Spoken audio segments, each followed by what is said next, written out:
is TLK Infamous, and my name is Socially. First off, I want to say thank you for tapping in, okay? Thank you for the people that kept following the Instagram page and are subscribed to the YouTube page. And I know it's been more than a year since TLK has dropped any content. So I really do want to say thank you to the people that had patience and waited for us to drop more content.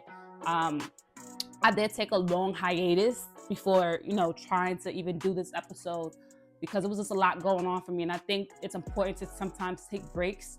The last year, since I haven't dropped content, was kind of crazy for me because I purchased a home at the end of 2024. And this was like one of my biggest purchases like I've never done. I never purchased a home before. So it was a really cool experience to kind of understand, and a lot of research I had. I did have a real estate agent. Even with the real estate agent and the loan officer, and even your lawyer, your attorney, where you have the ability to ask those questions if you are unsure of something, you have to do your own personal research. And at the time, I was a sales manager. We had we'd have these high selling periods where it's like every month we have to prepare. And so trying to navigate of gathering the paperwork, talking to these three individuals, your loan officer, your real estate agent, and your attorney, and then trying to juggle work as well as your home and personal life. It's a lot that you have to kind of take in and decompress as well, because purchasing a home is no joke. You want to make sure you get everything right. You want to make sure that you leave confidently. And as a salesperson, I'm really a person that love to make sure that my customers are happy and confident when they leave, because you're not coming back to return this, okay? You know why? Because I want you to be confident. And when it comes to purchasing a home, when you sign that paperwork, you get the deed, ain't no returns, okay? Now, once it's under your name, it's your responsibility to figure out what you're going to do with it. And so it was extremely important to me to take the time to analyze all information, get the data I need to make that confident purchase. After we got the home, it was a lot after that. We were moving in. There was things that we had to update and fix. We were still trying to move everything in to kind of work with our lifestyle, right? Because you have everything set in place. Definitely if you're a person that's going to work, 5 days a week. Those 2 days you have off, you either going to do something or you trying to do something around your house. And so on that aspect, I really just wanted to share my experience of purchasing a home. I'm hoping that this is very helpful for anyone that is looking to purchase a home. And so, yeah, let's take it from there. Realistically, living in the tri-state area, renting is expensive. I have friends, family members. I know so many people that's been looking for places to rent for months. And one thing I've learned is that being a New Yorker, renting is really not made for one person. These prices, with the medium income that people are making, you really have to live with another person to kind of make means. And so with these rent prices ranging from $1,700 for a studio to sometimes $3,500 and higher, right? Because I would say $1,700 is probably the cheapest that I found when looking through these different renting sites, Zillow and apartment apps and stuff like that. But at that point, it's like, if you're gonna be willing to pay that amount in in rent, you really want to consider, does it make sense to purchase a home? Because rather than putting that money to a landlord where it's not really going to anything, you can put it towards something that's going to be yours, after 15 years or 30 years, depending on your agreement with your mortgage. Those are things to consider. And I always mention that when you're purchasing a home, you're basically locking yourself into a 30-year agreement. It's going to be one of your biggest purchases. And so not all the time purchasing a home is the best thing. Depending on your lifestyle, it may make sense to rent. Because let's say you're a person that travels overseas often. You're a person that I would say maybe a little bit indecisive in terms of where do you see yourself living, and the careers that you find yourself doing and the places that you like living. You may not want to lock yourself into one property in one place at a particular time. And so it does make sense to rent, because a lot of these leases are 1 to 2 years. If you have, people that you can trust where you guys can put money towards a mortgage, and you're all going to live on one roof, then why not? Obviously, if it makes sense for the way you guys like to live. I highly recommend it. That's something that would be great. I know we can't always, do business with certain people, but If things to consider, if you know that this person has good discipline, then why not? It does make sense to invest and purchase a home together, right? And so let's get into it. And so when I was looking for property, originally I thought I was going to do it myself. And it was like, well, I could do it myself. You don't really need a real estate agent. But having a real estate agent makes it so much easier because they kind of know the steps when it comes to purchasing a home. And so it's a little bit easier because you don't have to constantly do everything by yourself. You're going to have your real estate agent that will be emailing you or texting you, hey, we have to do this step now. Let's do your appraisal now. One thing I will tell you is that do your research on real estate agents. Me personally, I did do referrals. I'm a person that really likes to just make sure that this person is trusted and verified, and the person that referred me had a great experience. So why not let me lean on to this person? And depending on their real estate agent, sometimes they have their own databases for properties that they manage as well, where they'll send you houses based on certain stuff that you asked or preferred. But on that same token, you can go on Zillow and look up, or any house app, and look up houses as well and send it to the real estate agent. And what the real estate agent would do is he will actually see if there's an open house. Now, a lot of stuff that he can do, technically you as the buyer can do, because you can just hit up the real estate agent for that home and be like, hey, when are they having showings and so on. But that's the beauty of having a real estate agent. You don't have to do that. But me, like, that was important because when I tell you, I looked through so many houses. I get very invested when it comes to researching. Very invested. I like to know all my options before I say yes to anything, or before I even consider anything. And so the way I did it with Zillow, I really like Zillow too because they have a map feature where you can circle things. And really the main thing that when it came to purchasing a home, what was the main thing that I needed, right? There's a lot of things that you want to consider when I purchase a home. If you're going to have kids, what's the crime rates? What's the school like? What's the amenities in the area? Is there parks? Stuff like that. Is there a library? How close is the hospitals? How close are the fire departments? Those are really important things to consider. And also, what's the property tax like, right? So one thing that was really a big thing for me was being able to commute, right? Because depending on your lifestyle and your career, I know that my career thrives in the tri-state area. And so when I did the map thing, I literally circled the map area and I was like, okay, cool. Based on this circle that I made, I know that it's about an hour or 2 hours to get from point A to point B within the vicinity. And so once I did the map thing, it gave me a list of all the houses. And when I tell you I went through all the houses, of course, one thing I really do like about Zillow is you can customize the filter. What is your price range, right? How many garages you want, how many bedrooms you need. And so that kind of like limits the list. But when I tell you I went through more than 150 houses, I'm not playing. I went through 150 houses. On top of that, my real estate agent had his own database. So he would literally, his system will automatically send me an email of list of houses. So not only am I going through my list that I curated on Zillow, I'm also going through his list that's been automatically sent to me. And then once I find out, okay, these are the houses that I actually want to go look at and inspect and see how it is in person, I will make a list. And so I would say when I first got into contact with the real estate agent, I want to say it was maybe the early of the year, maybe February, January. We didn't purchase the house until October.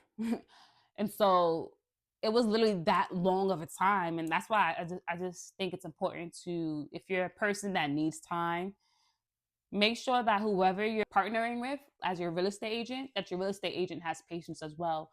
And so during those 8 months or so on, we went to more than 20 houses. And the thing is, you have to be so quick because there was a lot of houses where I would send him, and then next thing you know, 2 days later, it's under contract. And so that was one thing he always told me, hey, listen, once you find a house, let's go and look at it. But my schedule was so limited at the time that I had to plan the days that I would go and look at all these houses. And one thing I like to do was look at all the houses in the same day, because just that traveling, going to different places it could be very time consuming. On that note, you do need a loan officer with the real estate agent, because what the loan officer does is he actually gives you a pre-approval, and then the pre-approval will allow you to determine what type of loan you can get from the bank. I did work with one loan officer in the beginning, and my experience with that, I just kind of felt like the loan officer wasn't as knowledgeable as I would like that person to be. Times where I had to wait for him to contact the underwriter, because when you're doing when you have a loan officer, you also have an underwriter. The underwriter is the one that actually makes the contract and try to, get the best rates based on your income, your income to debt ratio, and your credit score, and then your the last 2 years that you've been working. Originally, I got this loan officer referred by my real estate agent. And so I was like, yeah, you know what? I'll see what your loan officer has to say. He gave me a quote based on my income, the current interest rate. I thought the interest rate was a little bit high. And my mentor at the time, well, she's still my mentor. My mentor, she was like, you need to get another rate as well. And that's one thing you should be doing. Like, I know, like, this is kind of very serious and you want to trust whoever that's helping you, but as a buyer, you need to constantly get comparison rates, because you want to, like you said, you want to have all the options so you can make the best choice for yourself. And so my mentor, she had just purchased a home less than 2 years ago, and she actually referred me her loan officer. And so I reached out to that loan officer, and he was great, hands down. He called me anytime I start texting him certain stuff. He'll call me, and he'll break it down. I asked him, does it make sense for me to get points, right? Because you can buy points to basically, you buy points to kind of get your interest rate a little bit low. And he can't really advise, like, it's really based on what you want.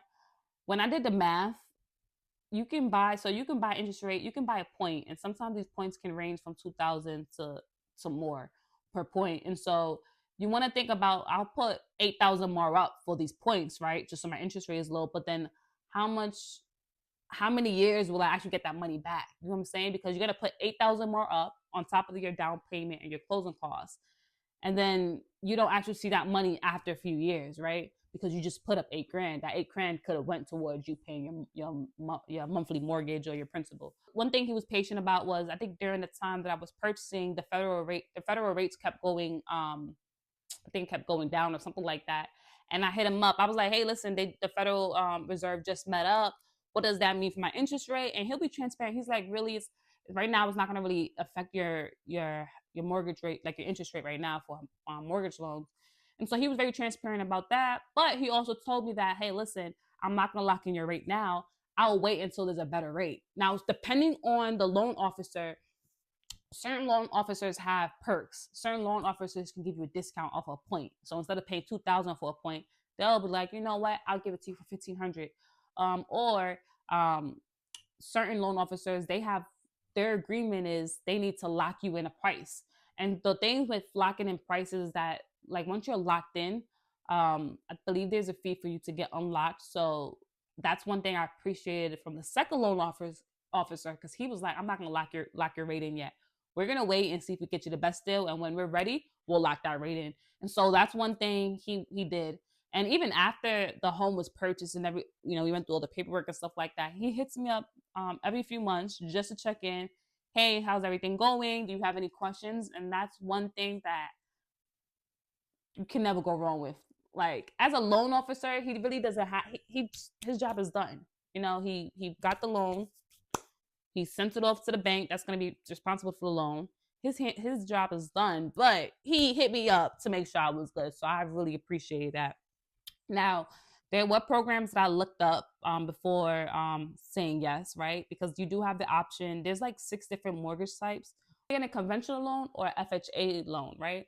And so with the FHA loan, they do have a little bit more requirements, right?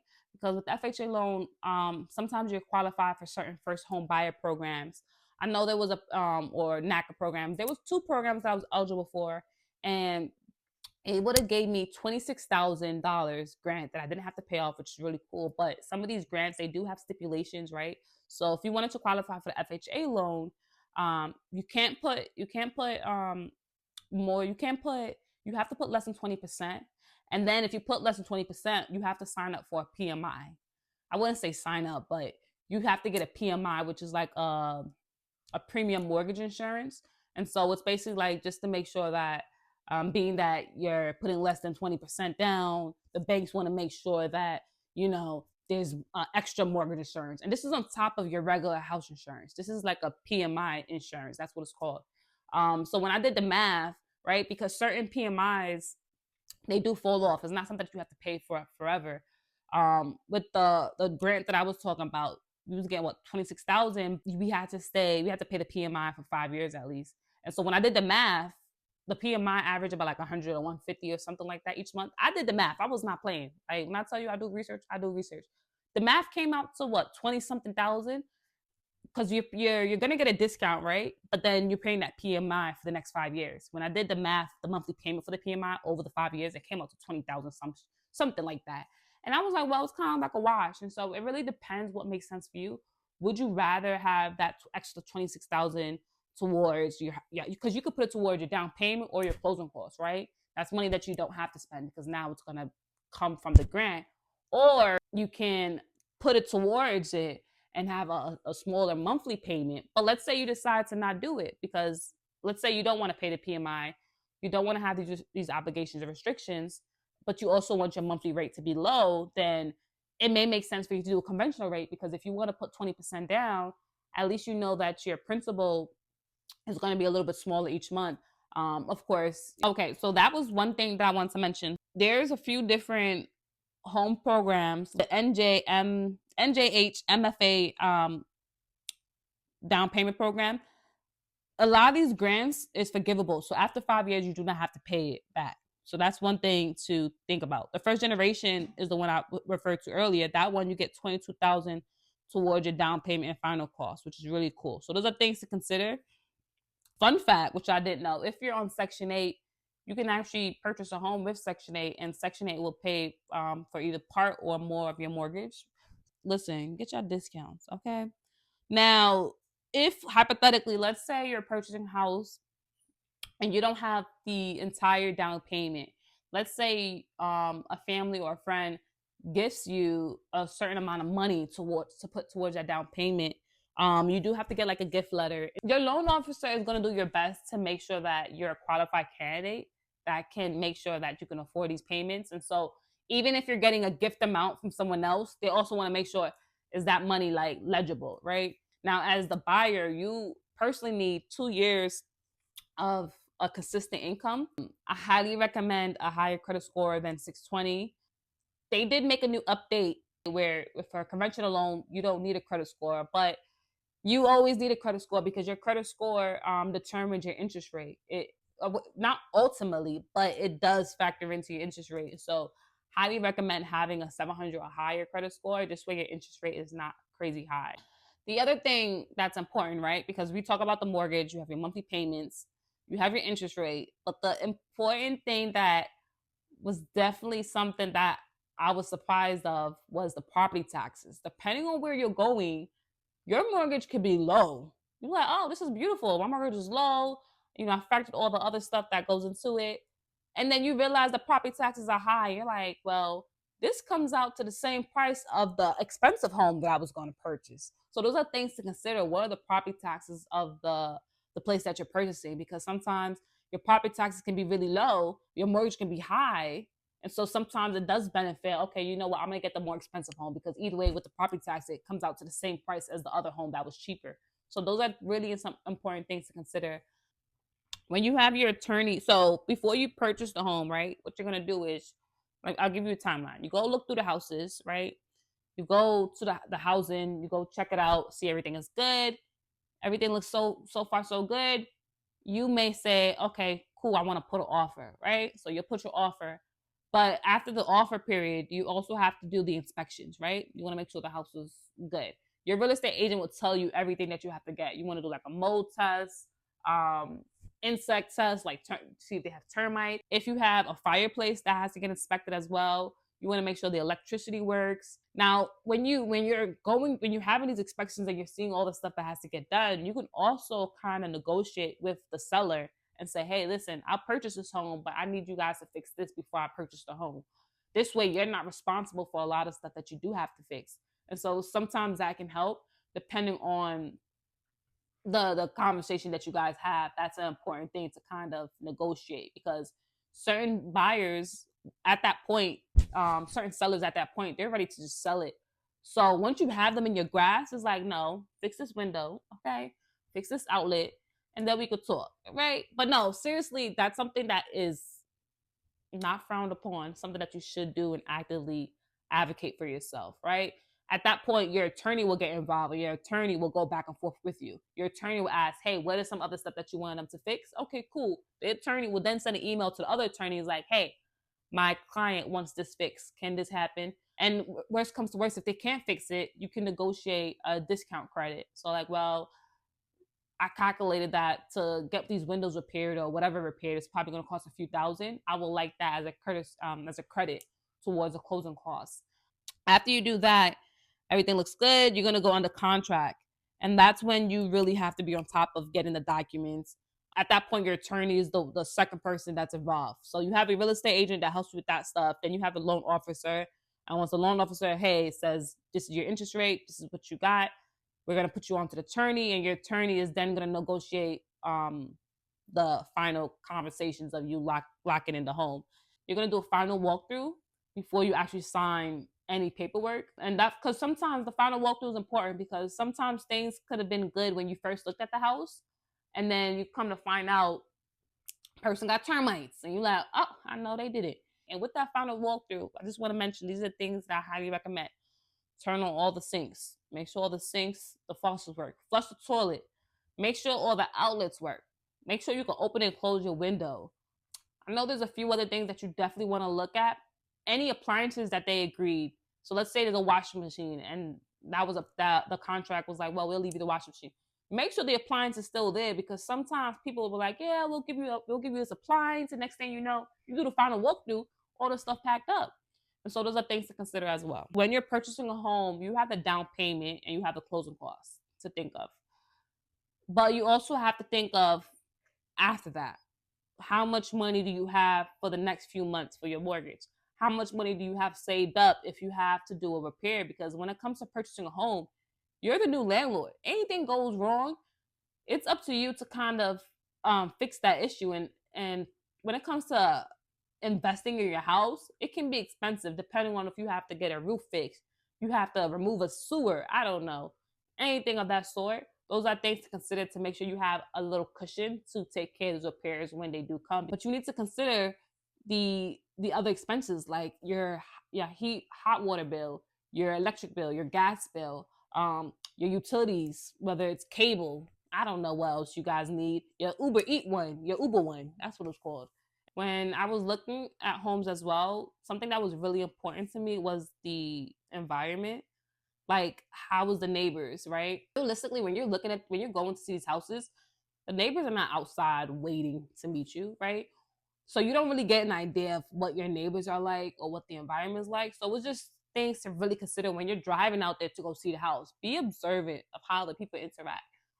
It's a little bit tougher if you're doing it in the colder seasons, because everybody's like locked in. If possible, going to see houses in the warmer seasons, because then everybody's outside. You can kind of get a feel of how the community is, which is really important. Well, hopefully, I hope that answered anything that you guys were thinking of. If you guys have any other questions, please feel free to put it in the comments. So if there's any other topics that you guys want me to cover, please put it below. I will still be doing interviews, so stay tuned for that. Keep following TLK, and make sure you subscribe to our YouTube page. Thank you, and peace.